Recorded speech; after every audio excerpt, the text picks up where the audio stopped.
बराह रास्त आपके लिए चलेंगे इस्लामाबाद में। इस वक्त पीपल्स पार्टी के रहनुमा सईद गनी मीडिया से गुफ्तगू कर रहे हैं। उनके हमरा शर्जील इनाम मेमन और नासिर हुसैन शाह भी मौजूद हैं। मेजर्स हैं और उसके बहुत सारे फ़वाइद हैं। तो हमने जो कार्ड मजदूर कार्ड के लिए चूज़ किया वो स्मार्ट कार्ड है। वो तमाम सिक्योरिटी फीचर्स जो किसी भी पाकिस्तानी को जारी होने वाले स्मार्ट कार्ड के अंदर हैं वो सब के सब इस मजदूर कार्ड के अंदर मौजूद हैं। आगे चलकर यही मजदूर कार्ड जो है जिसको मिलेगा ये उसके लिए एटीएम कार्ड भी होगा और इसी की बुनियाद पर वो तमाम सहूलतें, बेनिफिट्स, फैसिलिटीज़ जो किसी मजदूर को मिलती हैं वो इनको इस कार्ड की बुनियाद पर मिलेंगी। जो आज हमने मुआहिदा साइन किया है वो उसका सबब क्या था, वो वजह क्या बनी कि इनिशियली नादरा ने ये कार्ड बना के देने थे और नादरा ने ये कार्ड बना के देना शुरू भी कर दिए। लेकिन चूंकि ये एक नया काम था हमारे सोशल सिक्योरिटी के लिए भी, तो हमारे पास जो डेटा एंट्री ऑपरेटर्स थे वो इतनी बड़ी तादाद में नहीं थे कि वो सारे कार्ड ख़ुद से हम जल्द कर सकते। तो हमें ज़रूरत इस बात की थी, इस पर हमने वर्किंग की। तो तकरीबन कोई 174 का स्टाफ हमें नया हायर करना था सिर्फ इन कार्ड्स को एंट्री करने के लिए और नादरा को ट्रांसमिट करने के लिए। तो हमारी जो गवर्निंग बॉडी है सेसी की, उसमें ये फ़ैसला हुआ कि बजाय इसके कि हम इसकी हायरिंग करें, हम ये प्रोजेक्ट भी नादरा को दे देते हैं ताकि वही हायरिंग करें और वही इसको हमको चलाएं। इसलिए कि आगे चल के शायद हमें प्रॉब्लम होता अगर हमारी हायरिंग होती सेसी की कि वो डेटा एंट्री ऑपरेटर्स होंगे और फिर वो ट्रांसमिट नादरा को करेंगे। तो अगर इसमें कहीं कोई प्रॉब्लम आया तो हम नादरा पे डालेंगे इल्ज़ाम, नादरा हम पे डालेगा। तो हमने नादरा से रिक्वेस्ट की कि ये जो कार्ड से रिलेटेड लोग हैं उनकी हायरिंग आप करें और वो पैसे भी हम आपको दे दिया करेंगे और वो उनकी तनख्वाहें वनख्वाहें जो भी आप करते हैं वो प्रोजेक्ट के अंदर आप उसको ऐड कर दीजिए। तो पहले नादरा रिलेटेड था लेकिन बाद में उन्होंने इस पर एग्री हो गए। वो एक मुआहिदा ड्राफ्ट हुआ, एक मेमोरेंडम हुआ साइन और वो हमारे सिंध गवर्नमेंट के लॉ डिपार्टमेंट ने वेट किया, उसको ओके किया और आज हमने नादरा हेडक्वार्टर में आकर ऑफिशियली फॉर्मली वो नादरा के साथ साइन कर लिया। उन्होंने और उस पर थोड़ी वर्किंग की और वो जो नंबर 174 था वो रिड्यूस होकर 162 जो है इनिशियली वो नंबर बना है। तो अब नादरा एक आध दिन के अंदर वो एडवर्टाइजमेंट करेंगे और 162 नए लोग अपॉइंट करेंगे सिर्फ इस प्रोजेक्ट के लिए जो ये मजदूर कार्ड का प्रोजेक्ट है सूबा सिंध के लिए। इसमें जो बात बुनियादी तौर पर बताना ज़रूरी है कि हम इस वक्त सोशल सिक्योरिटी में जो बहुत सारी सहूलियात वर्कर्स को दे रहे हैं उसमें बुनियादी काम जो है वो हेल्थ फैसिलिटीज़ हैं। हमारे पास इस वक्त 5 जो है वो बड़े हॉस्पिटल्स हैं सूबा सिंध में, हमारी 42 डिस्पेंसरीज़ हैं और 7 हमारे सर्कल्स हैं जहाँ पर ये हेल्थ की फैसिलिटीज़ दी जाती हैं। इस वक्त जो मज़दूर रजिस्टर्ड हैं उनके पास एक मैनुअल कार्ड है, उस कार्ड को वो लेकर जाते हैं अपनी फैमिली के लिए, अपने बच्चों के लिए, अपने वालिदैन के लिए हेल्थ की फैसिलिटीज़ वो लेते हैं। लेकिन उसके ऊपर कोई इस तरह का चेक नहीं है कि उसके अंदर हम ट्रांसपेरेंसी को मेंटेन कर सकें और जो लोग मिसयूज़ कर रहे हैं, जो वर्कर्स नहीं हैं और ये फैसिलिटीज़ दे रहे हैं उनको हम चेक कर सकें। इस कार्ड के ज़रिए ये चीज़ें सारी यकीनी हो जाएंगी और जहाँ जहाँ पर हम फैसिलिटीज़ लोगों को प्रोवाइड कर रहे हैं वहाँ पर हमारा कंप्यूटराइज सिस्टम होगा। ये कार्ड लेकर कोई भी जाएगा तो इस कार्ड को वहाँ वो स्वेप करेंगे और उससे पूरा डेटा उसकी फैमिली का आ जाएगा। उसके बाद फिर वो जो है उसको फैसिलिटीज़ जो है वो मिलना शुरू हो जाएगी। तो मैंने जिस तरह बताया कि अभी हमने तकरीबन 1 अरब रुपए का मुआहिदा किया नादरा के साथ, तो ये मैं बताते हुए भी मुझे खुशी हो रही है कि ये 1 अरब जो आपको हमें बहुत लगता है बहुत बड़ी अमाउंट है, लेकिन अगर ये काम हम कर जाते हैं तो शायद 1 अरब से ज़्यादा पैसे हमारे सेव हो जाएंगे जो लीकेजेस की वजह से निकल जाते हैं सिस्टम से और गलत उसका इस्तेमाल होता है। तो ट्रांसपेरेंसी बुनियादी तौर पर इसका जो है वो मेन आंसर है। और दूसरा जो इस वक्त हमारे पास 6.25 लाख वर्कर्स हैं वो तादाद जो है वो एक्चुअल तादाद नहीं है, असल में ये तादाद बहुत ज़्यादा है और वो वर्कर्स कानूनी तौर पर जिनको ये बेनिफिट्स मिलने चाहिए वो इस वक्त इन फैसिलिटीज़ को लेने से महरूम हो जाते हैं। ये कार्ड इशू करने के बाद हमारा अंदाज़ा है कि पहले ये 6,25,000 का डेटा जो है वो इशू हो जाएंगे, फिर उसके बाद जो लोग इंटाइटल्ड हैं जिनको ये नहीं मिल रही फैसिलिटीज़ उनको ये कार्ड्स मिलेंगे और फिर एक और फैसला जो सिंध हुकूमत ने किया है पार्टी लीडरशिप की जो विज़न है उसकी रोशनी में सिंध वो पहला सूबा होगा कि जहाँ सोशल सिक्योरिटी के जो बेनिफिट्स हैं वो सिर्फ इंडस्ट्रियल और सनती वर्कर तक महदूद नहीं होंगे। हम ये बेनिफिट्स अपने सूबे में काम करने वाले हर मज़दूर को देंगे जो चाहे खुद मजदूरी करता है, चाहे किसी के पास ड्राइवर है, कोई अपनी रेडी लगाता है, रिक्शा चलाता है, टैक्सी चलाता है, हर वो मज़दूर जो अपने आप को मज़दूर समझता है वो ये मज़दूर कार्ड लेने का इंटाइटल होगा, और उसके बाद वो तमाम बेनिफिट्स जो हम किसी भी रजिस्टर्ड वर्कर को देते हैं ये बेनिफिट्स उनको मिलना शुरू हो जाएंगे। अब मैं फिर कह रहा हूँ कि ये काम 2-3 महीनों में होने वाला नहीं है। इसके लिए बहुत एक तवील एक प्रोसेस है जिससे हमने गुजरना है कि 6.25 लाख कार्ड अभी इशू कर रहे हैं, फिर जो रजिस्टर्ड नहीं उनको इशू करने हैं, फिर वो नया एक फेज़ जो है जिनको नया इंक्लूड करेंगे हम लोगों को, वो इसके अंदर शामिल होंगे।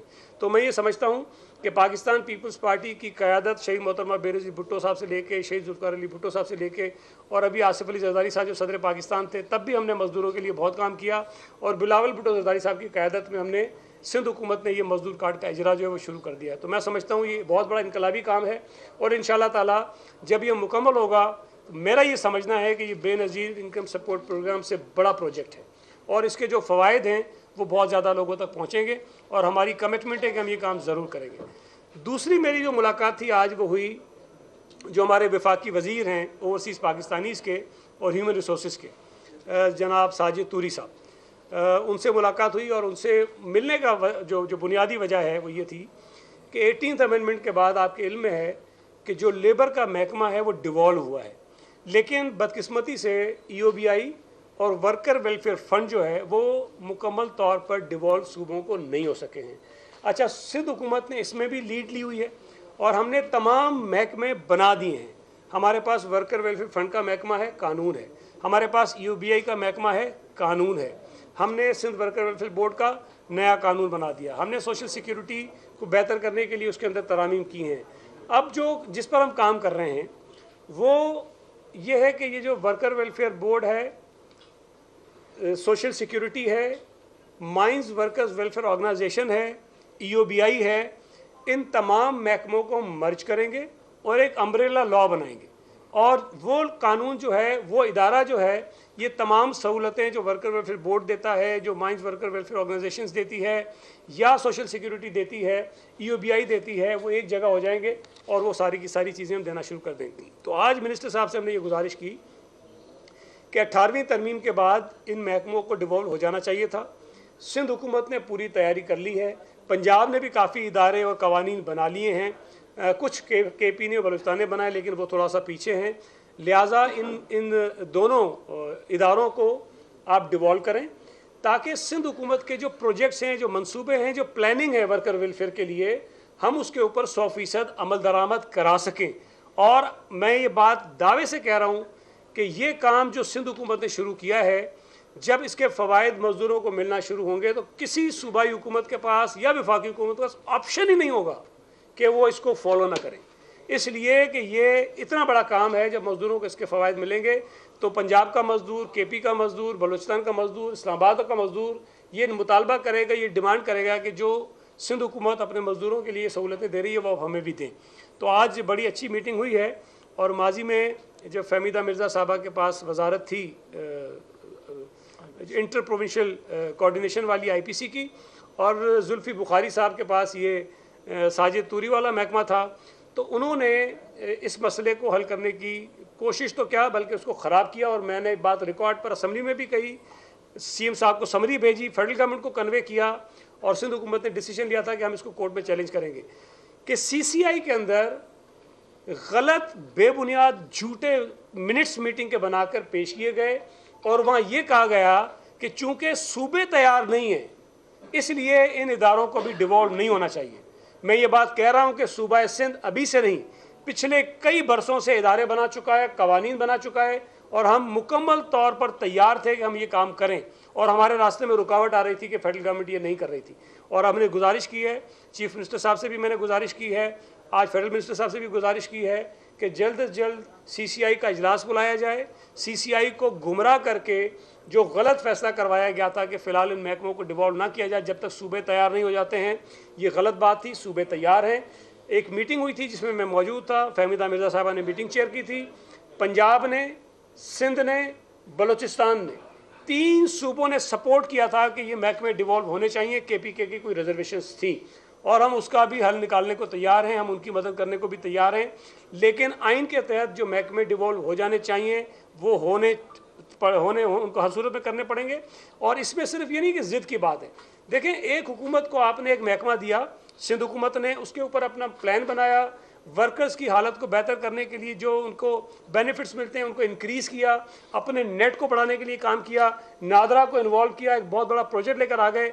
अब अगर हमारे रास्ते में रुकावट आ रही है वो गैर आइनी इकदाम वफाकी हुकूमत के साबिका कि वो डिवॉल्व नहीं कर रहे हैं, लिटिगेशंस हो रही हैं, अदालतों में केसेस हैं, अरबों रुपए सिंध हुकूमत के जो हैं वो अदालतों में पड़े हुए हैं। ये पैसा हमारे पास आएगा तो हम इन मज़दूरों के बच्चों को अच्छी तालीम देंगे, इनको सेहत की बेहतर सहूलतें देंगे, इनके जो दीगर बेनिफिट्स होते हैं वो उनको प्रोवाइड कर सकेंगे। तो बुनियादी तौर पर मैं समझता हूँ कि आज हमने एक बहुत बड़ा काम किया कि नादरा के साथ हमने वो फाइनल किया है और इंशाल्लाह ताला ये 6,25,000 के जो इनिशियल हमारा टारगेट है वो अगले कुछ महीनों में हम इसको मुकम्मल करेंगे। और इसके लिए नादरा ने यह भी कहा है कि वो मोबाइल वैन्स भी भेजेंगे। जिस फैक्ट्री के अंदर मुलाजमीन की तादाद हज़ारों में है उनको दफ्तर आने की ज़रूरत नहीं है, उनकी फैक्ट्री में जाकर उनके कार्ड्स बनाए जाएंगे, मुख्तलिफ इलाकों में इनकी मोबाइल्स जाएंगी, वहाँ पर कार्ड्स बनाए जाएंगे और हफ्ते और इतवार को भी ये सहूलत जारी रहेगी ताकि अगर कोई मजदूर छुट्टी नहीं कर सकता, कोई मालिक उसको छुट्टी नहीं देता तो वो छुट्टी के दिन आकर भी अपना कार्ड जो है वो बनवा ले। तो ये बहुत बड़े इनकलाबी एक इकदाम था पाकिस्तान पीपल्स पार्टी और सिंध हुकूमत का, जिसको हमने आगे बढ़ाया है। ये बुनियादी तौर पर जो है वो आज की प्रेस कॉन्फ्रेंस का मकसद था और मैं शुक्रिया अदा करता हूँ मेरे दोनों जो कुलीग हैं, मिनिस्टर्स हैं उनका, चौधरी मंजूर साहब का, हमारी सीएससी के कमिश्नर बैठे हैं और हमारी जो गवर्निंग बॉडी है सोशल सिक्योरिटी की उसके कुछ मेंबर्स यहाँ आए हुए हैं और आज हमने ये एक बड़ा तारीखी काम जो है वो किया है। साहब ये बता दें, जो हेल्थ कार्ड चल रहा है वफाकी गवर्नमेंट वो क्या रिप्लेस करेगा इस कार्ड को? देखें, हेल्थ कार्ड एक अलग चीज़ है और वो पैसा सूबाई हुकूमतों ने देना है। हेल्थ कार्ड के अंदर एक लिमिट है कि जी 10 लाख रुपए पर ईयर पर फैमिली जो है वो खर्च कर सकती है। आज भी सूबा सिंध में हर आदमी के लिए अनलिमिटेड हेल्थ की facilities free of cost available हैं। खुदा न करे अगर किसी फैमिली में एक से ज़्यादा लोगों को कोई ऐसी बीमारी लाक हो जाए जिस पे 10 लाख से ज़्यादा खर्च होते हैं तो आपका हेल्थ कार्ड किसी काम का नहीं है।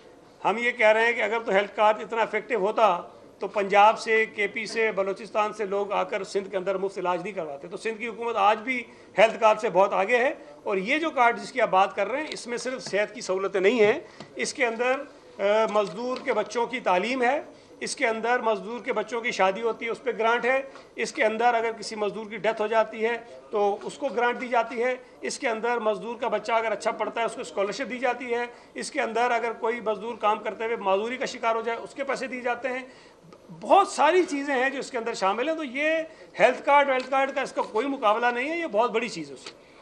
कलम का मजदूर जैसा आपने बताया है कि अभी नादरा के साथ आपका माहिदा हुआ है, ये बहुत अच्छा कलाम है। वैसे तो क्या इसमें कोई, जैसे पहले आपने कहा है कि गलत कार्ड बन सकते थे इसलिए नादरा के साथ माहिदा किया है, क्या ऐसे किसी गलत इकदाम को रोकने के लिए भी आपने कोई उसमें चेक एंड बैलेंस रखा है भाई, माजी की तरह उसमें कोई गलती ना हो ताकि मजदूर का हक न मारा जाए? देखें, एक तो बात यह है कि एक पेपर है जो मैं या हमारे डिपार्टमेंट का कोई ऑफिसर हाथ से बना के दस्तखत करके दे देता है उसमें, और नादरा के इस कार्ड में ज़मीन और आसमान का फ़र्क है।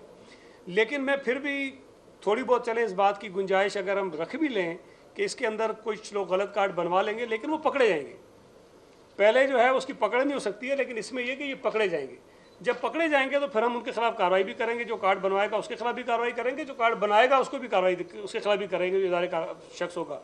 तो मैं ये समझता हूँ कि मोर देन 90% इस बात के इम्कानात हैं कि कोई इसके अंदर गड़बड़ नहीं होगी, ट्रांसपेरेंसी आएगी। जिस तरह मैं आपको बता रहा हूँ, देखें ये अमाउंट कम नहीं है, 1 अरब रुपए हम दे रहे हैं और हम कह रहे हैं कि ये 1 अरब रुपए से ज़्यादा पैसे हम 1 साल में बचा लेंगे, 1 साल में।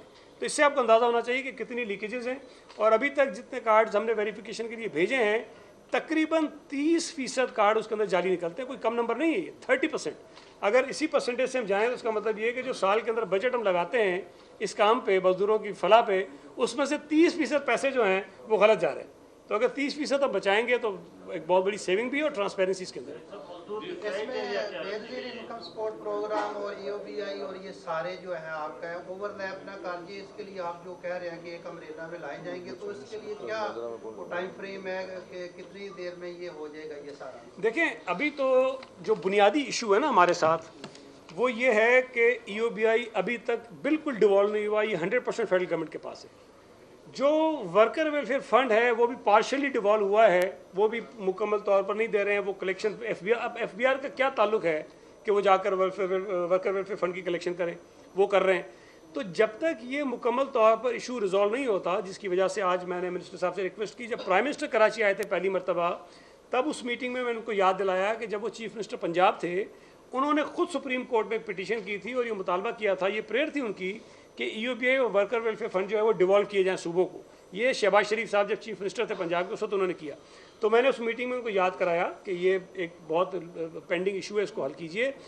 अच्छी बात है कि उस मीटिंग के फ़ौरन बाद फेडरल गवर्नमेंट की तरफ से हमारे लेबर डिपार्टमेंट को ख़त आया उसी मीटिंग के फॉलोअप में, और उन्होंने हमसे कुछ चीज़ें मांगी जो हमने भेज दी हैं। आज फॉलोअप में आज हमने मीटिंग की है फेडरल मिनिस्टर के साथ। मुझे उम्मीद है कि जो अप्रोच है, जो ख्यालात हैं प्राइम मिनिस्टर के या फेडरल गवर्नमेंट के, ये जो इशू है, ये उम्मीद है कि ये रिजॉल्व हो जाएगा। जब तक ये इशू रिजॉल्व नहीं होता, तब तक वो जो अम्ब्रेला लॉ की जो हम बात कर रहे हैं उसको बना भी लें तो इम्प्लीमेंट उस पर हम नहीं कर सकेंगे। तो ये पहले होगा, उसके बाद वो इम्प्लीमेंशन देंगे। दोनों कार्डों में फ़र्क क्या है? देखें, एक तो जो हमारा कानून है ना, उसमें मजदूर की डेफिनेशन मौजूद है पहले से, ठीक है जी। दूसरा, हम एक नया काम जो करने जा रहे हैं, जिसमें हम ये कह रहे हैं कि वो मज़दूर जो ख़ुद अपनी नौकरी करता है, मजदूरी करता है, किसी के घर में मुलाजमत करता है, कोई और काम करता है, वो अपने आप को रजिस्टर्ड करवा सकता है। इसमें जो हम तरमीम करेंगे उसमें उसकी जो आमदन है महीने की, उसकी कोई लिमिट ज़रूर लगाएंगे कि जी इस लिमिट तक का जो आदमी है वो इसके अंदर इंक्लूड हो सकता है, और इसमें उसको कंट्रीब्यूशन देना है जिस तरह अभी कोई मजदूर दे रहा होता है। अच्छा, इस पर एक सवाल अक्सर जगहों पे आता है, कहीं और से भी आ जाएगा, कि जी ये जो आप पैसे ले रहे हैं मजदूर से, क्यों ले रहे हैं? बेनज़ीर इनकम सपोर्ट प्रोग्राम जो है वो इस मुल्क के गरीब तरीन लोगों के लिए, जिनकी ज़रिया आमदनी नहीं है या बहुत कम है, ये बेसिकली उनके लिए। ये बेनज़ीर मजदूर कार्ड जो है ये उनके लिए है जो कोई ना कोई काम कर रहे हैं, जो मजदूर हैं। ये ज़मीन और आसमान का फ़र्क है। वो कमा रहा है कुछ ना कुछ, लेकिन उसको वो सहूलतें जो बच्चों के लिए चाहिए, फैमिली के लिए चाहिए, वो अपने रिसोर्सेज में पूरा नहीं कर पाता है। तो उसको हम सपोर्ट करेंगे, लेकिन हम उससे कंट्रीब्यूशन लेंगे। जितना कंट्रीब्यूशन वो हमें साल में देगा, उससे ज़्यादा बेनिफिट वो हमसे हर महीने ले रहा होगा, हर महीने ले रहा होगा। इसमें कोई लिमिट नहीं है कि 10 लाख रुपये खर्चा होगा। इसमें कोई लिमिट नहीं है कि 2 बच्चों की पढ़ाई उठाएंगे तो बाकी, अगर किसी के 12 बच्चे होंगे तो 12 बच्चों की तालीम उठाएंगे। अगर किसी की फैमिली के ऊपर 5 करोड़ रुपये भी खर्च होंगे इलाज में, तो हम करेंगे खर्च उसके ऊपर। तो इस तरह से बहुत सारी चीज़ें, और ये मैं समझता हूँ कि इसका बहुत बेनिफिट होगा। और ये मैं आपको बता रहा हूँ कि जब ये कार्ड इशू मिलना शुरू होंगे ना, तो आप देखिएगा कि किस तरह लोग आते हैं, इस कार्ड को लेंगे। बहुत बड़ा चैलेंज है, लेकिन हमारी कमिटमेंट है, हमारी लीडरशिप की कमिटमेंट है कि ये काम हमने करना है। ये पार्टी का मंशूर है, ये शहीद बीबी का वादा था, और इंशाल्लाह ताला इसको हम इम्प्लीमेंट करके दिखाएंगे। सही साहब, इस पे मेरा एक सवाल है कि वो जो पैसा आप मजदूर कार्ड के जरिए जो कंट्रीब्यूशन मजदूरों से लिया जाएगा, उसकी इन्वेस्टमेंट का क्या प्लान होगा? और इसके साथ ही है कि नेक्स्ट जो बजट आ रहा है उसके लिए भी इसकी एलोकेशन है, जो आगे प्रोसेस चलाना है। देखें, एक तो इस पूरे काम में हुकूमतों का पैसा कहीं नहीं है। आज भी ना फेडरल गवर्नमेंट इसके अंदर पैसा दे रही है, और ना ही हमारी सिंध गवर्नमेंट इसके अंदर पैसा दे रही है। ये इस्लामाबाद में पीपल्स पार्टी रहनुमा सईद गनी मीडिया से गुफ्तगू कर रहे हैं। कहते हैं कि इस वक्त 6.25 लाख के करीब मजदूर रजिस्टर्ड हैं। मजदूरों के कार्ड के लिए अफरादी कुव्वत भी नादरा की ही होगी। तमाम मजदूरों को सिंध में मजदूर कार्ड का हकदार समझते हैं। इनको तमाम सहूलियात फराहम की जाएंगी। ये थी अब तक की ताज़ा तरीन। रहनुमा सईद गनी मीडिया से गुफ्तगू कर रहे हैं। आपका क्या तो मिनिमम देखें, मिनिमम वेज हमारे पास पहले तो 17,500 थी, और उसको बढ़ाने के लिए एक पूरा मैकेनिज्म होता है, सारे सूबों के पास है। हर सूबे में कानून के मुताबिक एक मिनिमम वेज बोर्ड बना हुआ है, जिसके अंदर सरकारी लोग भी होते हैं, जिसके अंदर मजदूरों के नुमाइंदे होते हैं, जिसके अंदर एम्प्लॉयज़ के नुमाइंदे होते हैं। वो जो मिनिमम वेज बोर्ड है वो जायज़ा लेता है मार्केट का, उसकी बुनियाद पर तजवीज़ करता है कि जिस तरह से तनख्वाह होनी चाहिए। आपके इल्म में है कि पिछले साल सिंध हुकूमत ने मिनिमम वेज जो है वो 25,000 रुपये कर दी थी। बाकी सूबों ने, किसी ने 21 की, किसी ने 22 की, 25 किसी ने नहीं की। हमारे यहाँ कुछ जो लोग थे वो अदालतों में चले गए। सिंध हाई कोर्ट ने जो फैसला दिया वो सिंध हुकूमत के हक़ में था कि 25,000 रुपये मिनिमम वेज ठीक है, लेकिन इसका कुछ जो कुछ आप ये समझ टेक्निकल कुछ फ्लॉज थे, उसको आप ठीक कर लीजिए। फिर उस फैसले के ख़िलाफ़ सुप्रीम कोर्ट में एक अपील हुई और उस अपील में सुप्रीम कोर्ट ने सिंध हुकूमत का जो वो नोटिफिकेशन था उसको उन्होंने सस्पेंड कर दिया। और अभी हम उसके अंदर मराइल में थे ही, तो ये गवर्नमेंट चेंज हो गई और गवर्नमेंट चेंज होने के बाद हमें खुशी है कि सिंध हुकूमत की और पाकिस्तान पीपल्स पार्टी की सिफारिश पर प्राइम मिनिस्टर साहब ने 25,000 रुपये मिनिमम वेज करने के लिए पूरे पाकिस्तान में कह दिया। अब ये सूबाई हुकूमतों की ड्यूटी है कि वो अपने जो मिनिमम वेज बोर्ड्स हैं वो जो एक प्रोसेस है कानून के मुताबिक उसको वो मुकम्मल करें। हम तकरीबन ये मुकम्मल कर चुके हैं और अगले कुछ दिनों में या एक आध हफ्ते में हमारे यहाँ से जो मिनिमम वेज बोर्ड है वहाँ से सिफारिश आ जाएगी। उसके बाद कैबिनेट इसको अप्रूव करना होता है, तो हमारे यहाँ 25,000 होगी। अच्छा, एक चीज़ मैं आपको और बता दूँ, ये भी एक अक्सर सवाल लोग करते थे कि जी आपने अचानक से 25 क्यों कर दिया। एक वक्त था जब डॉलर 100 रुपये का था और मिनिमम वेज जो है वो 16,000 रुपये थी, तो ये $160 पे मिनिमम वेज बनती थी। हमने जब 25,000 मिनिमम वेज की तो हमने भी उस वक्त $160 को ही बेस बनाया, हालांकि डॉलर तो बहुत ज़्यादा फ्लक्चुएट हो रहा था, तो हमने $160 की जो कन्वर्जन थी वो की, तो 25,000 बनी, तो हमने मिनिमम वेज 25,000 कर दी। लेकिन आज जब मैं आपसे बैठ के बात कर रहा हूँ, अगर $160 को ये मिनिमम वेज आप बनाएं तो तकरीबन 30,000 रुपये के करीब मिनिमम वेज बनती है। हम तो समझते हैं कि इसके अंदर मजीद आगे आने वाले दिनों में इजाफा होना चाहिए, लेकिन जाहिर है अब वो हुकूमत में बैठ के खुद फैसला करेंगे। लेकिन फिलहाल जो है वो 25,000 करेंगे। बाकी हेल्थ कार्ड का आप दे देंगे जवाब। शुक्रिया जी वक़ार साहब, जो आपने हेल्थ कार्ड की बात की। हेल्थ कार्ड में सिंध गवर्नमेंट के पास तो इस तरह का कोई डेटा नहीं है क्योंकि फेडरल गवर्नमेंट को देख रही थी, लेकिन पीपल्स पार्टी का एक मौक़िफ़ है कि हम किसी भी गवर्नमेंट के किसी भी इनिशिएटिव को जो कि पब्लिक के लिए उसको वैसे तो मुखालफत नहीं करते, लेकिन अगर आप बिलियंस ऑफ रुपीज़ खर्च कर रहे हैं और कुछ इंडिविजुअल्स के लिए हो रहा है, उससे बेहतर कि वही पैसा उन हॉस्पिटल्स पे खर्च किया जाए और हॉस्पिटल्स को इतना अच्छा किया जाए कि हर शहरी उसको यूटिलाइज कर सके। क्योंकि ये आम तौर पे बातें सिंध गवर्नमेंट ने क्या किया, सिंध गवर्नमेंट ने जितने भी हेल्थ सेक्टर है उसमें उसको बेहतर किया और उस हेल्थ सेक्टर को बेहतर करने की वजह से पूरे पाकिस्तान से लोग जो है वो इलाज के लिए सिंध के मुख्तलिफ हॉस्पिटल्स में आते हैं। आज भी हमारा जो साइबर नाइफ प्रोजेक्ट है वो state of the art project है। साइबर नाइफ में एक पेशेंट, अगर साइबर नाइफ यूएसए में भी है, एक पेशेंट अगर यूएसए में वो इलाज करवाता है तो $25,000, चाहे वो यूएस सिटीज़न हो, ही हैज़ टू पे, उसको देना पड़ता है। लेकिन वही साइबर नाइफ उसी टेक्नोलॉजी का जब आप कराची के जेपीएमसी में करवाते हैं तो आपको फ्री ऑफ कॉस्ट होता है। और वहाँ की फिक्र ये है कि वहाँ पे ना सिर्फ पूरे पाकिस्तान से लेकिन बाहर से भी लोग जो है वो आके इलाज कराते हैं। तो हमारा मौक़िफ़ ही है कि आप हॉस्पिटल को इतना बेहतर करें कि गवर्नमेंट हॉस्पिटल को इतना बेहतर करें कि हर शहरी उसको फ़ायदा ले सके।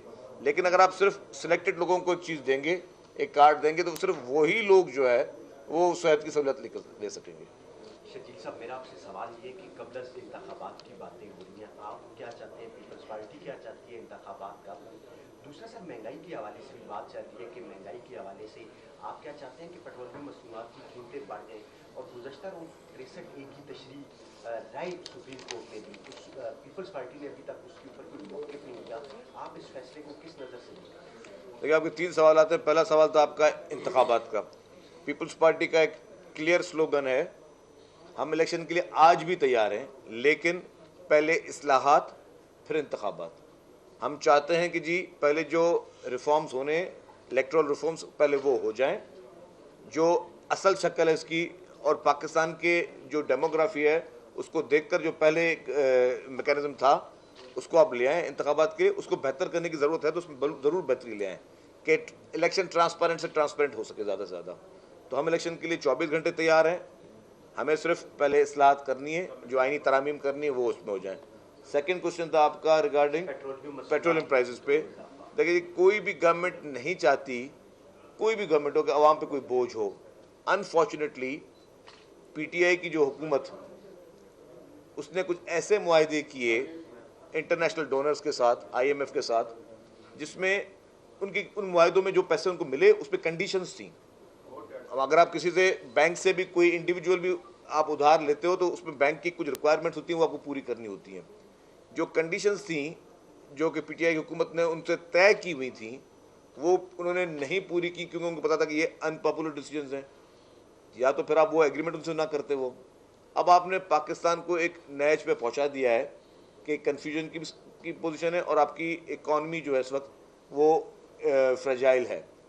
मैं समझता हूं कि पॉलिटिकल गवर्नमेंट्स को इस वक्त जो सबसे ज़्यादा ज़रूरत है कि वो मुल्क में स्टेबिलिटी हो, और उसमें तमाम पॉलिटिकल पार्टीज़ को मैं कहूँगा कि तमाम पॉलिटिकल पार्टी जितनी मुल्क में हैं वो एक नुक्ते पर तो पहले खड़े हो जाएं कि इस मुल्क को मुआशी तौर पर मजबूत करना है। उसके लिए आपने अनसर्टेनिटी नहीं करनी होगी और सारी पॉलिटिकल पार्टीज मुत्तफिक हों कि आगे मुल्क की इकॉनमी किस तरह चलनी है, क्योंकि मुल्क है तो हम सब हैं और हम सबको फर्स्ट प्रायोरिटी मुल्क की होनी चाहिए। खुदा न खास्ता जो जिस तरह का वो मॉडल छोड़ के गए थे वो तो श्रीलंका के मॉडल छोड़ के गए थे। अल्लाह ना करे इस मुल्क में कभी उस तरह के हालात हों, लेकिन मैं बहुत एक चीज़ क्लियर कर दूं कि किसी भी सूरत में जो है वो कुछ मुश्किल फैसले शायद करने पड़ें।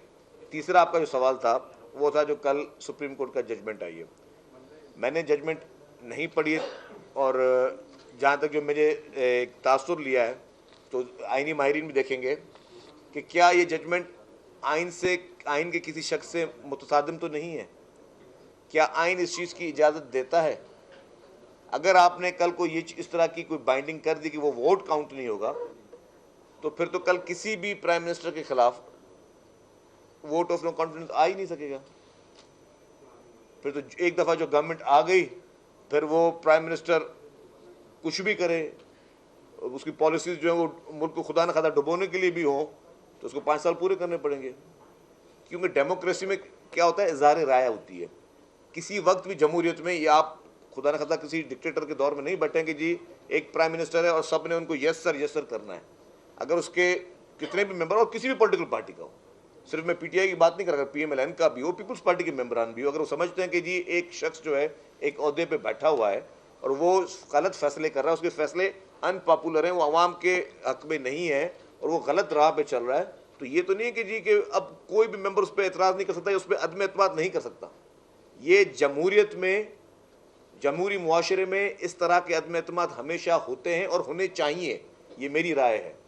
हमेशा इस तरह के उनको इज़हार राय होनी चाहिए। अगर सिंध में भी चीफ मिनिस्टर कोई कल को कोई गैर पॉपुलर फैसले करता है तो पीपल्स पार्टी के एमपीज़ को इख्तियार होना चाहिए कि जी आपके फैसले से हम आपसे मुतफिक नहीं है। हमेशा असेंबलियों के टाइम होते हैं 5 साल के, प्राइम मिनिस्टर का टाइम कभी 5 साल का नहीं होता है। प्राइम मिनिस्टर के टेन्योर जो है वो किसी वक्त भी जब उस पर हाउस की उसकी मेजॉरिटी खो जाए वो उसको इस्तीफा देना पड़ जाता है जी 5 साल। तो मकसद ये कहने का कि ये कॉन्सेप्ट मैं समझता हूँ इस फैसले का, मैं कोई अदालती किसी चीज़ पे खुदा न खास्ता तनकीद नहीं कर रहा, लेकिन ये कॉन्सेप्ट गलत है। डेमोक्रेटिक मुआशरों में इस तरह की चीज़ें नहीं होनी चाहिए। डेमोक्रेसी कहते ही इसको है कि मुझे आपसे इख्तिलाफ है, मैं आपसे अलग हो गया।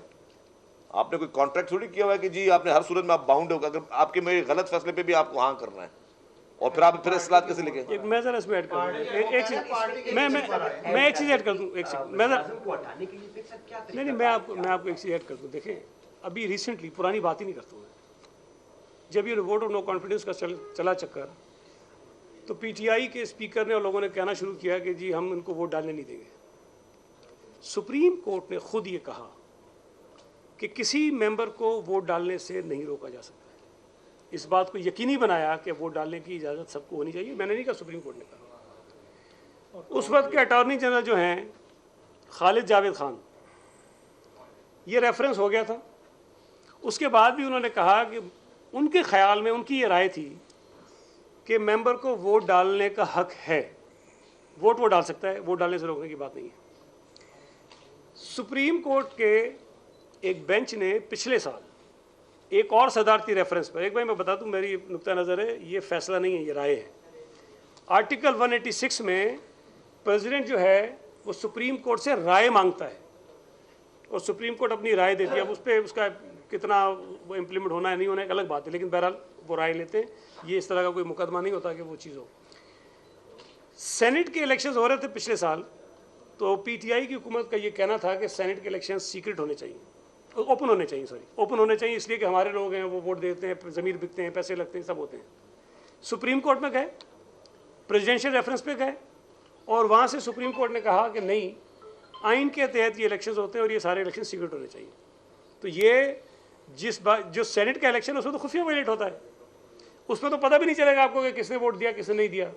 ये जो इलेक्शंस हैं चीफ मिनिस्टर के, प्राइम मिनिस्टर के, जो आर्टिकल 63 वाली बात हो रही है, वो तो सारे ओपन हैं। उसमें तो अगर कोई आदमी वोट नहीं देता तो आपको पता होता है कि जी फलां आदमी ने दिया, फलां आदमी ने नहीं दिया है। तो मैं ये समझता हूँ कि सुप्रीम कोर्ट के अपने फैसले भी थोड़ा सा ज़रा सा इसको देखना चाहिए कि अगर एक दिन कुछ और है दूसरे दिन कुछ और क्यों है। इस फैसले को जिन 5 जजेस ने किया है उसमें 2 ने इख्तलाफ किया है, और वो भी पढ़ने जैसी बात है। ठीक है, अक्सरियती राय जो कहती है उसी को माना जाता है, लेकिन 2 जजेस का नुक्ता नज़र मुख्तलिफ है। जो फैसला डिप्टी स्पीकर की रूलिंग के खिलाफ आया था, शायद यही 5 जज थे उसमें भी, या कोई एक आध अलग होगा, मैं खाली शायद यही थे, यही 5 जज थे। उन 5 जजेस का 5-0 का डिसीजन था। इमरान खान ने तूफान बदतमीज़ी मचाया हुआ था जजेस के खिलाफ, और पता नहीं आज तक कंपेन चली मैंने क्या जुर्म किया, मैंने क्या जुर्म किया। भाई तूने आइन तोड़ दिया तो क्या जुर्म क्या किया?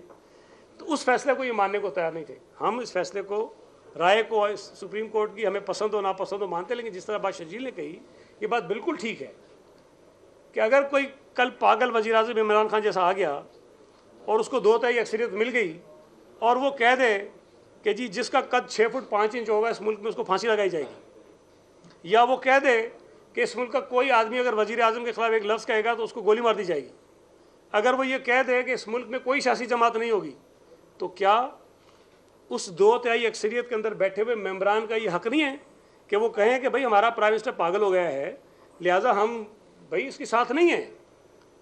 तो ये तो इसकी सज़ा तो है ना। देखें, आप कह रहे हैं पार्टी के टिकट पर बंदा जीत कर आया, शजील पार्टी के टिकट पे है, मैं पार्टी के टिकट पे हूँ, नासिर पार्टी के टिकट पे है। अगर कोई ऐसा फैसला हो जिसको हम समझते हैं कि नहीं ये गलत है, ये मुल्क के मफाद में नहीं है, लोगों के मफाद में नहीं है, जमहूरियत के मफाद में नहीं है, आइन के खिलाफ है, तो हम अगर ये कहें कि जब पार्टी के फैसले को नहीं मानते तो उसकी सज़ा है, हमारी सीट चली जाएगी, हम डी-सीट हो जाएंगे। तो इससे ज़्यादा पाबंदियाँ और क्या लगाना चाहते हैं? मतलब मुझे तो समझ नहीं आई। बहरहाल एक राय आ गई है सुप्रीम कोर्ट की, लेकिन नहीं, इसमें थोड़ी जो सईद साहब ने एक बात की, जब ये उसी का मैं हवाला ले रहा हूँ, जब ये केस चल रहा था, खालिद जावेद साहब थे advocate general, attorney general sorry, उन्होंने सुप्रीम कोर्ट को एक यकीन दहानी कराई थी, अगर आपको याद हो इसी केस के हियरिंग में, कि जी वोट हर मेंबर को वोट भी देने की इजाज़त होगी, उनका वोट काउंट भी होगा, क्योंकि और आप सारे इस्लामाबाद के जर्नलिस्ट हैं और आप इस्लामाबाद के जर्नलिस्ट ने कोर्ट को हमेशा कवर भी किया है, तो आप इसके विटनेस भी हैं। और हमेशा कोर्ट का क्या होता है कोर्ट कचहरी में कि जो पार्टी केस लेकर आई है, अगर वही पार्टी खुद यकीन दहानी करवा रही है कि जी वोट काउंट भी होगा, और अगर वो उस यकीन दहानी पे उस वक्त भी ऑब्जेक्शन आ सकते थे जी कि वोट कैसे काउंट होगा। तो ये फैसला मेरे ख्याल से कि आइन में भी देखा जाएगा कि आइन के किसी शख्स से ये तसादुम नहीं कर रहा है या कर रहा है, मेरे ख्याल से कर रहा है। नंबर 2 कि ये फिर वो सईद साहब ने दूसरी मिसाल दी सेनेट की, तो सेनेट में अगर गवर्नमेंट के पास, पीटीआई गवर्नमेंट के पास अक्सरियत नहीं थी तो उनको वो वोट भी काउंट हो गए। 1-2 बिल्स में इस तरह हुआ जो कि अपोजिशन के थे, तो फिर वो वोट भी काउंट नहीं होंगे। अगर ये तो नहीं हो सकता कि जी के सिर्फ जो सीक्रेट वोट है उसमें काउंटिंग हो जाएगी, उसमें कोई अगर गलत कर ले, और ओपन वोट में नहीं होगी। तो ये मैं समझता हूँ कि काफ़ी चीज़ों से इसका तसादुम होगा। हुकूमत को चाहिए, फेडरल गवर्नमेंट को, कि फौरी तौर पर इसके रिव्यू पे जाए, और जैसे गवर्नमेंट पहले एक रिक्वेस्ट कर रही थी सारी मुख्तलिफ पॉलिटिकल पार्टीज, अगर क्योंकि ये बहुत ही इंपॉर्टेंट इशू है, ये कोई मामूली फैसला नहीं है। नहीं, सदारती रेफरेंस को रिव्यू पे नहीं जा सकता, लेकिन कोई ना कोई इसमें निकालना पड़ेगा, कोई ना कोई इसका आईनी हल निकालना पड़ेगा, वरना ये हमारे मुल्क में खुदा न खास्ता अल्टीमेट पावर किसी के पास नहीं होना चाहिए। हमारे पास, हमारे मुल्क में, हर मुल्क में, मुअज़्ज़ब जमहूरी मुल्क में अल्टीमेट पावर नहीं होता है, एक इज़हार राय होती है। ये तो फिर कल को कोई भी प्राइम मिनिस्टर हो गया उसको सबके लिए अज़ाब बन जाएगा, चाहे वो हमारी पार्टी का हो या किसी और पार्टी का हो। इज़हार इख्तलाफ जो है वो डेमोक्रेसी का हुस्न है, वो कंटिन्यू होना चाहिए। इस फैसले को मैं ख्याल से इसको दोबारा देखना चाहिए, और गवर्नमेंट को अब क्या फैसला करती है, फेडरल गवर्नमेंट की जो भी लॉ एक्सपर्ट्स हैं। आपको क्या लग रहा है कि इसके असरात क्या पड़ने हैं पंजाब के? कोई नया आईनी बहरान पैदा हो सकता है, कोई खतरा है, हुकूमत पंजाब में जा सकती है, नए इलेक्शन हो सकते हैं, क्या नजर क्या आ रहा है? देखिए जी, वो तो लॉ एक्सपर्ट्स बताएंगे और इलेक्शन कमीशन बताएगा, क्योंकि अब इस पर इलेक्शन कमीशन ने भी काफ़ी चीज़ें देखनी है। मैं समझता हूँ कि आईनी बहरान नहीं होना चाहिए। इस फैसले से ज़ाती तौर पर मैं कहूँ कि जी मुझे एक डेमोक्रेसी के एक स्टूडेंट के हिसाब से मुझे इस पे बड़े खदशात हैं कि ये फैसला जो है वो आइन से तसादुम कर रहा है, क्योंकि नो कॉन्फिडेंस का शिक आइन में मौजूद है। अगर नो कॉन्फिडेंस की शिक आइन में मौजूद है और आइन इजाज़त देता है नो कॉन्फिडेंस देने के लिए, तो कल को मकसद के किसी प्राइम मिनिस्टर के खिलाफ आप नो कॉन्फिडेंस नहीं डाल सकते, क्योंकि एक दफ़ा वो आ गया, चुन गया, अगर उसके पास मेजॉरिटी है तो कोई मेंबर उसका जो है डिफेक्शन नहीं कर सकते। तो इस चीज़ को देखना पड़ेगा, बट ये मुल्क के लिए और डेमोक्रेसी के लिए मैं समझता हूँ कि ये बेहतर नहीं है। इसमें हम गुजारिश करेंगे अगर कोई नतीजा निकल सके या इलेक्शन कमीशन इसको किस तरह इंटरप्रेट करती है तो वो चीज़ सामने आएगी। मेरा सवाल ये है कि हमेशा आज तक हमने देखा है जब भी हुआ है पॉलिटिकल पार्टी ने हमेशा जब उनके मफाद में नहीं हुआ तो लोटाक्रेसी की मुखालफत की और उसके खात्मे की बात की। अगर हम पिछले कुछ अरसे से देखें तो हमें पीपल्स पार्टी स्पेशली जो है वो लोटों की हमायत करते हुए नजर आ रही है। तो इस पे क्या वजह है कि अभी तक आप कानून साजी भी नहीं कर सके लोटों के हवाले से, और फिर उसके बाद आज आप उनके हक में जो दलाइल भी दे रहे हैं, तो इस पे क्या? देखिए, आपने बड़ा ज़बरदस्त सवाल किया, मैं इसको तफसीली से जवाब दूंगा। अच्छा वक्त मुझे एक चीज़ बोलने का मौका भी मिल गया। लोटाक्रेसी की जो बात आपने की, इस पूरे टेन्योर में इसकी शुरुआत किसने की? इमरान खान ने। पीटीआई में 90% सारे लोटे आए, उसको भी छोड़ दें, चले जी वो आ गए, आज़ाद जीत कर आ गए।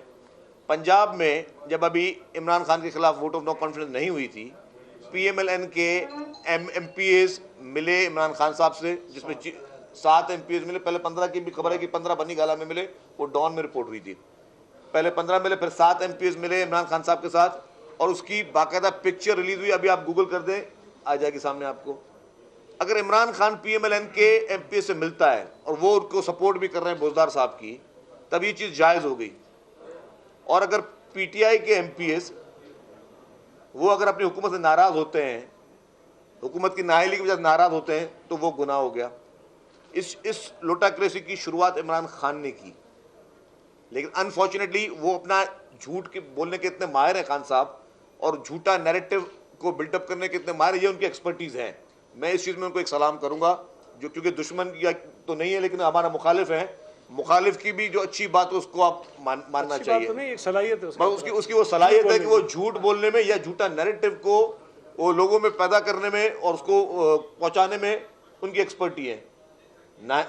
इस वक्त वो सिर्फ मुल्क में झूठ बेच रहे हैं। एक दिन सुप्रीम कोर्ट को पूछते हैं कि 12 बजे क्यों कोर्ट खोली, दूसरे दिन वो किसी और डिसीजन पे वाह कर रहे थे, कोर्ट को सलाम करता हूँ। हर चीज़ में उनका जो है पूरी पॉलिटिक्स चल रही है, वो झूठे नैरेटिव पे चल रही है, और वो आवाम को बेवकूफ़ बना रहे हैं। और हम उम्मीद करते हैं, और ये झूठ भी चंद दिन रहेगा, ये जो इस वक्त बबल चल रहा है, मैं समझता हूँ महीने डेढ़ के बाद लोगों को समझ में आ जाएगी, और मैं समझता हूँ कि लोगों को फिर ये फैसला करने में आसानी होगी। अच्छा सर, मेरा क्वेश्चन ये है कि पीपल्स पार्टी चाहती है कि इस्लाहात के बाद इलेक्शन, क्या दूसरी जो हुकूमती तादमे जमातें हैं वो भी यही चाहती हैं? क्योंकि हालात तो ऐसे बन रहे हैं बिफोर इलेक्शन। देखिए जी, मैं समझता हूँ कि हर वो पॉलिटिकल पार्टी जो वोटों के जरिए पार्लियामेंट में आती है, जो धांधली के जरिए पार्लियामेंट में नहीं आती, वो चाहती है कि इंतखाबी इस्लाहात हों। सिर्फ वो पार्टियां जिनके पास कोई ट्रिक्स होती हैं या जिन्होंने कोई किसी और चीज़ में माहिरी उनके पास महारत होती है, वो चाहती है कि जी इस तरह की इलेक्शन हो कि पता भी ना चले कि कौन जीता कौन हारा, कंप्यूटर बैठ के रिजल्ट बनाता रहे, अवाम ने वोट दिया या ना दिया हो। तो तमाम पॉलिटिकल पार्टीज चाहती हैं 100% के इंतखाबात की इस्लाहत हों, और अवाम का जो वोट है, अवाम जिसको भी जितवाए, फैसला अवाम के पास होना चाहिए, किसी कंप्यूटर के पास नहीं होना चाहिए या किसी ऐसे आदमी के पास नहीं होना चाहिए जिसको पता नहीं है कि मुल्क के मसाइल क्या है। मैं कहता हूँ कि जितने भी एक्सपेट्रिएट्स हैं उन सब के लिए बहुत हमें इज्जत है, और वो पाकिस्तान का असासा हैं, हमारे जितने भी इस तरह के एक्सपेट्रिएट्स हैं। लेकिन जिनको ये पता नहीं कि लोड शेडिंग मुल्क में कितना घंटे हो रही है उस इलाके में, जिनको ये पता नहीं है कि उनको पानी पीने का मिल रहा है नहीं मिल रहा है, या जिनको और मसाइल का पता हो, उनको आप अगर आप इजाज़त देंगे जी कि वो बैठ के आपके फैसले करें, तो डेफिनेटली उसमें थोड़ा इसमें एक चीज़ ऐड करूँ। देखिए, इलेक्टोरल रिफॉर्म्स की बात क्या हो रही है कि पिछले साल में PTI ने ज़बरदस्ती कुछ बुलडोज करके इलेक्शंस के रिफॉर्म्स कर दिए। इलेक्टोरल रिफॉर्म्स ऐसी कानून साजी है या आइन साजी है या उसमें जो भी तरामीम आप करें, जिसमें हर सियासी जमात स्टेक होल्डर है। हर पाकिस्तानी वोटर जो इसका स्टेक होल्डर है। आप अगर यकतरफा गलत तरीके से बुलडोज करके इलेक्शन के कवानीन को चेंज करेंगे तो वो मुतनाज़ा थे, मुतनाज़ा हैं और मुतनाज़ा रहेंगे। अब अगर आज के मौजूदा इलेक्शन कवानीन के तहत इलेक्शन होते हैं तो वो किसी भी तौर पर फ्री, फेयर, ट्रांसपेरेंट नहीं हो सकते। इसलिए ज़रूरी है कि पहले तो वो कानून साजी जो बदनीयती की बुनियाद पर PTI ने की है इलेक्शन को आलूदा बनाने के लिए, इलेक्शन के अमल को आलूदा बनाने के लिए, उसको हम अंडू करें, उसको ख़त्म करें, ताकि वो बदमाशी और धांधली वाला रास्ता बंद हो। तभी जाकर के इलेक्शन ऐसे होंगे ना जिसको सब तस्लीम कर लें। वरना इमरान खान तो चैंपियन है, जिस इलेक्शन में हारता है उसको भी मानता ही नहीं है वो। आप 10 इलेक्शन करा लें, वो 10 में हारेगा और मानेगा ही नहीं, फिर ये तमाशा चलता रहेगा। तो जो आप कह रहे हैं ना कि माहौल नहीं, लेकिन माहौल की कोई बात नहीं है। ये एक टोला है अनापरस्त, हट धर्म, घमंड, नालायक, नाहिल सिलेक्टरों का, जो चाहते हैं कि किसी तरह से इस मुल्क में अनारकी हो और यहाँ पर स्टेबिलिटी ना हो, वो कोशिश कर रहे हैं। बाकी 70% जिन लोगों को वोट पड़ा है 2018 के मुतनाज़ा इलेक्शन में भी, वो तो हुकूमत में बैठे में। तो 70% को ये नहीं मार रहे, 30% तमाशा कर रहे हैं और आपको माहौल बन रहा है। भाई कोई माहौल नहीं है। इमरान खान के साथ जो 30% भी नहीं है।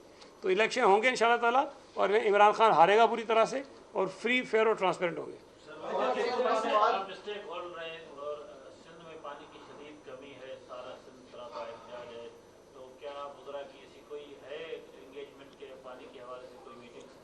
देखिए जी, इसमें सिंध के साथ बाकायदा ज़्यादती हो रही है पानी में, और सिंध का पानी जो है वो चोरी भी हो रहा है। और ये भी हकीकत है कि पानी की सप्लाई भी ऊपर से कम है, लेकिन उस पर हर प्लेटफॉर्म पे एहतजाज किया गया है, डिमांड की गई है, अपील की गई है। वज़ीर आला साहब ने, मिनिस्टर इरीगेशन ने और जो इस्सा के मेंबर हैं सिंध में, उन जो नुमाइंदगी करते हैं, उन्होंने सबने किया हुआ है। और हमें उम्मीद है कि सिंध, हम लोग कहते हैं कि हमें कोई एक्स्ट्रा पानी नहीं चाहिए। अगर शॉर्टेज है तो शॉर्टेज का फार्मूला भी जो हर सूबे का होता है वो एग्जैक्टली सेम होना चाहिए। ये नहीं होना चाहिए कि जी देखिए, ये सारी मैनेजमेंट का काम है इरसा का, ये सारी इरसा का काम है कि वो प्रॉपर उसकी डिस्ट्रीब्यूशन करे। अगर डिस्ट्रीब्यूशन प्रॉपर इरसा नहीं कर रही तो रेस्पॉन्सिबिलिटी इरसा के ऊपर आती है कि सबके साथ एक ही तरीके से जो है वो सलूक होना चाहिए। ये बिल्कुल कतई नहीं होना चाहिए कि जो बिल्कुल टेल पे प्रोविंसेस हैं उनको पानी कम मिले और जो पहले प्रोविंसेस आते हैं उनको पानी ज़्यादा मिले। हम चाहते थे, हम कहते हैं कि जी पूरे पाकिस्तान का चप्पा चप्पा आबाद हो इंशाल्लाह। जिसके पास भी ज़री ज़मीन है, अल्लाह करे सबकी ज़मीन आबाद हो, लेकिन मैं अपनी आबादी के लिए अपने पड़ोसी का पानी जो है वो हक ना खाऊं। जो पानी मुझे जितना मिल रहा है उसके में मुनसिफाना जो है वो तकसीम हो। हमारी सिर्फ और सिर्फ ये अपील है। इसमें देखें एक सेकंड से, इसमें एक वाटर अकॉर्ड है जो हालांकि केयर टेकर गवर्नमेंट में हुआ, लेकिन हम एक ही डॉक्यूमेंट है जिसमें हम सब हमारे पास मौजूद है। सिंध हुकूमत का बिल्कुल वाज़ेह और सीधा मौक़िफ़ है कि उस वाटर अकॉर्ड में जो डिस्ट्रीब्यूशन ऑफ वाटर मौजूद है उसके ऊपर अमल दरामद कर दें। ये बात अब सब मानते हैं कि पूरे मुल्क में पानी की किल्लत है। अब वो पानी की किल्लत का भी तस्करा वाटर अकॉर्ड में है कि अगर किल्लत होगी तो वो सूबों में किस तरह तकसीम होगी, उसके मुताबिक कर दे। सिंध के लोगों को फिर भी तकलीफ होगी, जाहिर है, जितनी शॉर्टेज है उसको हम भी फेस करेंगे। लेकिन हमें प्रॉब्लम उस वक्त होता है जब इरसा उस वाटर अकॉर्ड को वायलेट करता है और जो तकसीम है किल्लत की, अगर पानी कम हो तो किस तरह डिस्ट्रीब्यूट होगा सूबों में, उसको वायलेट करता है। तो ये इरसा की रिस्पॉन्सिबिलिटी भी है कि उस वाटर अकॉर्ड के ऊपर जिस तरह से उसमें डिस्ट्रीब्यूशन ऑफ वाटर है वो पूरी कराए। अच्छा शजील मेमन साहब, ये बताइएगा कि अभी आपने कहा कि सिंध का पानी चोरी हो रहा है, दूसरी तरफ बलोचिस्तान कह रहा है कि सिंध हमारा पानी चोरी कर रहा है, जबकि इस टाइम चेयरमैन इरसा भी सिंध से है, वफाकी वजीर आबी वसाइल भी सिंध से हैं। तो फिर कौन सी ऐसी हुकूमतें हैं जो कि तमाम जो सिंध की इंतजाम होने के बावजूद आपका पानी चोरी कर रहे हैं? देखिए जी, बलूचिस्तान को पानी नहीं मिल रहा, इसको मैं एडमिट कर रहा हूँ। हमारी आवाज़ है कि चारों सूबे जो हैं वो हमारे लिए एक ही जैसी चीज़ है। हमारी नज़र में, सबकी नज़र में एक ही हैं। हर सूबे का जो भी हिस्से का पानी उसको मिलना चाहिए, जो भी हमारे चारों सूबे हैं। और ये रेस्पॉन्सिबिलिटी इस तरह पे होती है कि 91 के अकॉर्ड को मनोवन अमल करे उस पर और उसको इम्प्लीमेंट करे, ये उसकी रेस्पॉन्सिबिलिटी है। और जो वो रेस्पॉन्सिबिलिटी पूरी नहीं कर रहा। Thank you. Thank you.